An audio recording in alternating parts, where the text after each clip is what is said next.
Halo Mam, Assalamualaikum warahmatullahi wabarakatuh. Mau nggak sih kita tetap di rumah tapi punya penghasilan, keluarga tetap terurus, bisnis jalan terus? Oke, kalau mau seperti itu tetap di sini ya, karena aku akan membagikan cara menemukan ide bisnis yang cocok untuk ibu rumah tangga. Oke, nah sebelum kita bicara lebih lanjut, kita perlu tahu dulu nih, sebetulnya kenapa sih meskipun kita sudah jadi ibu rumah tangga, ada yang memberikan nafkah, tapi kita juga tetap harus bisa produktif gitu, tetap harus bisa mendapatkan income.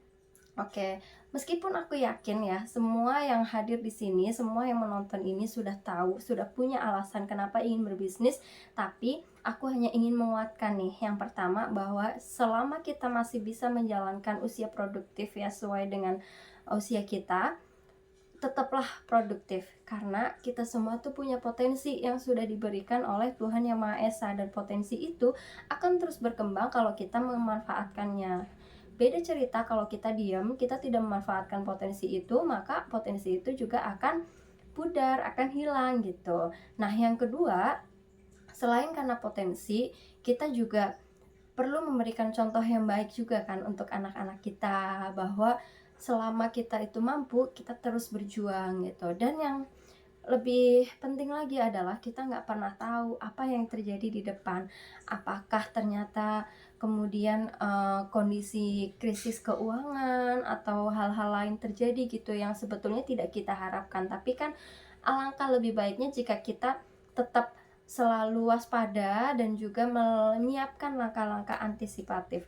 Dan yang tidak kalah penting lagi adalah dengan adanya sumber pemasukan lain, tentu saja kita jadi semakin mandiri secara finansial gitu, dan kita bisa memberikan bantuan mungkin kepada orang tua, atau mungkin kita sekedar ingin menyenangkan anak, menyenangkan diri sendiri gitu kan. Jadi ada banyak banget alasan yang membuat kita harus tetap produktif atau perlu tetap bekerja mendapatkan penghasilan meskipun kita di rumah aja.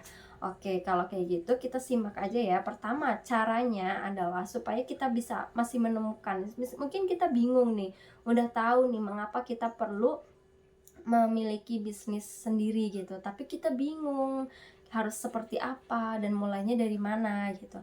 Nah, pertama yang ingin aku tekankan di sini adalah bisnis itu bukan berarti sesuatu yang harus langsung besar, sesuatu yang terkenal, sesuatu yang memiliki banyak karyawan gitu. Enggak, kita nggak harus berpikir seperti itu. Mulailah dari sesuatu yang kecil dulu, sesuatu yang sesuai dengan kemampuan kita, sesuai dengan waktu yang kita miliki, dan sesuai dengan modal yang kita miliki juga gitu. Itu pun sudah bisa disebut bisnis, asalkan kita memang terus belajar untuk mengembangkannya. Oke, nah yang pertama nih Mams, kita perlu mengevaluasi dulu kemampuan dan skill yang kita miliki gitu. Karena modal utama dari bisnis apapun itu adalah skill. Skill inilah yang tidak akan tergantikan oleh orang lain gitu. Kalaupun nanti ada kompetitor, kalaupun nanti kita menghadapi perubahan dari sistem penjualan atau apapun itu mungkin akan bisa kita atasi kalau skill kita sudah kuat gitu. Jadi kita bisa menyesuaikan. Nah, untuk evaluasi skill ini bisa kita menengok ke diri kita sendiri gitu. Selama ini pengalaman kita apa? Lalu keterampilan yang bisa kita lakukan itu apa saja gitu. Lalu keahlian kita itu apa? Nah, kalau masih bingung juga, ya sudah kita mulai aja dari sesuatu yang paling kita minati, sesuatu yang paling kita suka gitu. Kita temukan dulu. Nah, kalau misalkan nih contohnya dari saya sendiri, kalau saya dulu, saya ini backgroundnya adalah orang yang bekerja di dunia pendidikan anak usia dini, dan saya punya minat di situ. Di situ kemudian saya menggali apa sih yang berkaitan dengan pendidikan anak usia dini, baik itu di rumah maupun di sekolah, dan itu bisa aku buat gitu, bisa aku produksi, dan ketemulah ada salah satu media pembelajaran. Nah, mungkin seperti itu. Atau mungkin yang suka dengan masak-memasak, suka fashion, atau suka membuat kreasi, itu bisa loh Mams gitu. Dan sekarang itu cara penjualan ada banyak sekali. Ini juga yang akan kita bahas selanjutnya ya. Jadi setelah kita menemukan skill dan keterampilan kita, minat kita apa, lalu kita mengerucutkan gitu ya, kita ingin melakukan ini, coba evaluasi lagi waktu yang kita miliki itu seperti apa. Kita sesuaikan, apakah waktu kita itu mencukupi, apakah kita masih punya tenaga untuk mengerjakan itu gitu.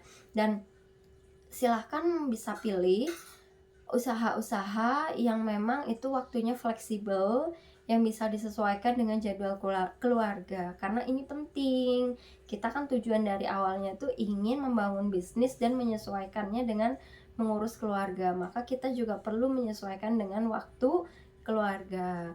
Oke, setelah dua ini kita dapat, selanjutnya kita perlu mengenali permintaan pasar. Oke, jadi apakah kembali lagi ke tips yang pertama ya, keterampilan yang kita miliki, minat kita itu sesuai dengan permintaan pasar. Kita bisa melakukan riset.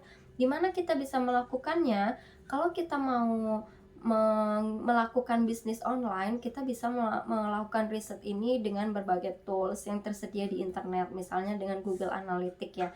Kita tinggal search kata kunci yang kita bidik, lalu kita akan mendapatkan datanya, apakah ini memang banyak dicari orang. Nah, kemudian kita juga bisa melakukan riset di marketplace. Apakah di marketplace sudah ada yang menjual produk-produk seperti itu? Lalu bagaimana nih mereka menjualnya gitu kan? Variasi-variasinya seperti apa?